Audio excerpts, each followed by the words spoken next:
Hi guys, I'm Dimension Jumper and today we're doing my top 5 favourite missions in Super Mario Galaxy 1. Now, Mario Galaxy wouldn't be Mario Galaxy without the galaxies, and the galaxies wouldn't be the galaxies without those missions. So I'll just be going over some of my missions that I find quite enjoyable within Super Mario Galaxy 1. Now for number 5 is Mario Meets Mario from Toy Time Galaxy, which can be found in the engine room. Now, what I like about Mario Meets Mario is that it's basically you get to see this sort of like planet type thing that's basically 8-bit Mario, and I think that's really enjoyable because you're getting basically just jump around like Mario collecting silver stars to form one main star, and I do enjoy the way to get up there because you can basically start off on this sort of like train thing, and then you go to this massive screw planet, which you can then collect all these chip shards, and then you get to 8-bit Mario. And I think that's quite cool of how they use it, because on 8-bit Mario you can basically step on these platforms that shrink or either rotate, and I think this adds a bit of a challenge, but it is slightly easy if you know what you're doing.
So yeah, for number 4 is the secret underwater cavern in Ball Beach Galaxy, which can be found in the kitchen. Now, what I like about this mission is that it's the second half of the mission in total, because the second planet you go to was actually spun into its own sort of galaxy in Mario Galaxy 2, and I quite like the way you get to the star in this particular mission, because the way you get to that is basically when you land in Beach Ball Galaxy, you basically go under the water, grab a shell, hit this obvious breakable wall with it, and then you go through the small cavern, go to a launch star, go to the planet that the star's on, and basically try and avoid all of these womps and stuff. And also there's like the spiral of water just going through two black holes, and I think that's slightly challenging, because a bit more challenging than the previous entry on this list, mainly because, as I said before, the swamps, and also if you mess up on this particular planet, you can either be squashed by one of the swamps or fall into the water and be sucked up into the black hole. So yeah, I think it's slightly more challenging.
For number 3 is Megaleg's Moon in Bowser Jr.'s reactor, or robot reactor, that can be found in the terrace.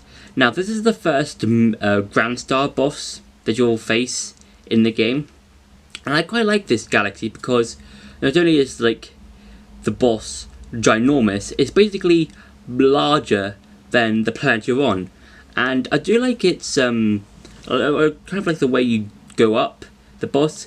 It's kind of like how you fight a boss in the Colossus game. I forgot the Shadow of the Colossus. Yes, it's when you're battling the Colossus and Shadow of the Colossus, where you basically climb up those guys and basically defeat their weak spot. That's kind of like how I feel with this boss fight with Megaleg.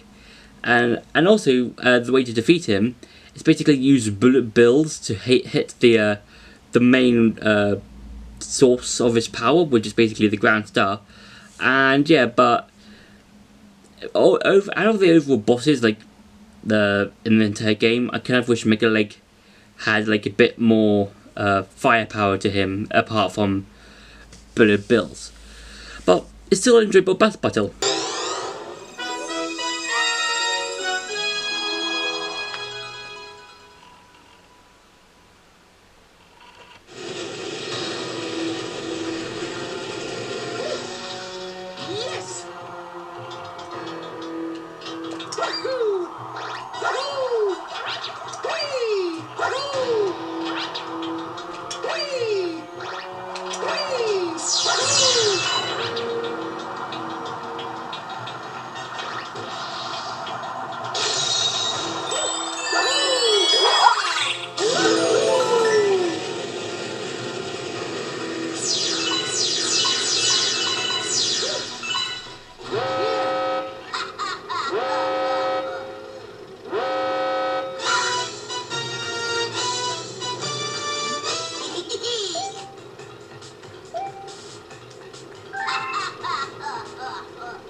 For number 2 is Hot and Cold Collide from Freeze Frame Galaxy, which can be found in the bedroom.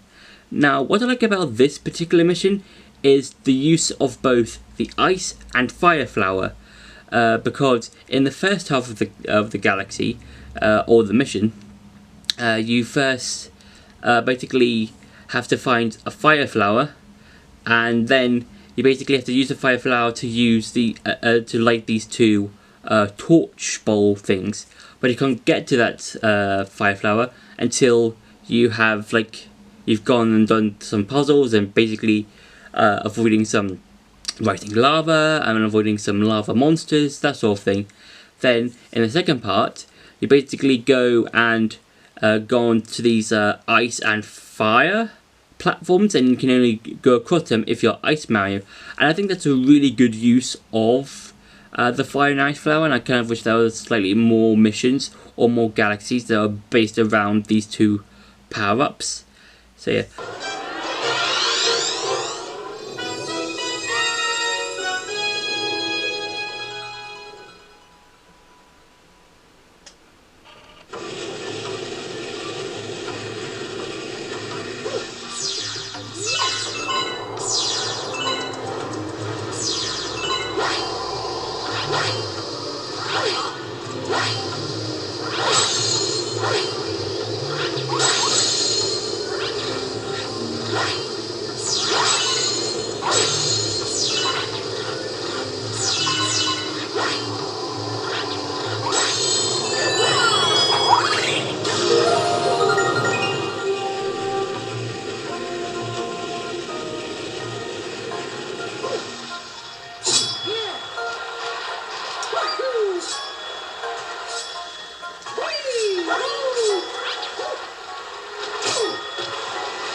And for number 1 is a snack, a snack of cosmic proportions. Yeah, nearly lost my words there. Sorry. And this is from Good Egg Galaxy, which is found again in the Terrace. Now, what I like about this particular mission is because it's one of the first entries first appearances of the Hungry Luma, and I think that it's good, like, Galaxy to bring them in, because with this particular mission, basically have to basically gather star bits and basically feed it to the Hungry Luma, and he needs about 100 of them. So if you don't have 100, you can always just fly around the different planets gathering star bits. So you can gather star bits from the grass, from shards, from boulders with some sort of jelly thing as a weakness or something like that. And yeah, and then once you do give it to the Luma, you go to this factory type thing, and then later to this massive star where you basically gather pool star shards to get to the star. Now, I really enjoy this mission, how it uses, like, gravity, the way you can go to different planets via launch stars, and also the Hungry Luma. And I said before, I really enjoy how they bring in the Hungry Luma and just explain it, like, shortly, like how you need to feed the Lumas. Like, you don't need to, like, do some sort of mini games. You just need to gather a certain amount of star bits or coins, depending on what Luma you're feeding, and then they'll form a new planet. And also, they do appear in the game, like, a bunch of times, either as a one-up or an extra life or whatever, or as a side star. So yeah, I think that's a good way of how Nintendo brought the Hungry Lumas into the Mario Galaxy games.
So yeah, that's been my top 5 favourite missions in Super Mario Galaxy 1. I hope you enjoyed that video. Don't forget to like, share and subscribe, and I'll see you in the next video.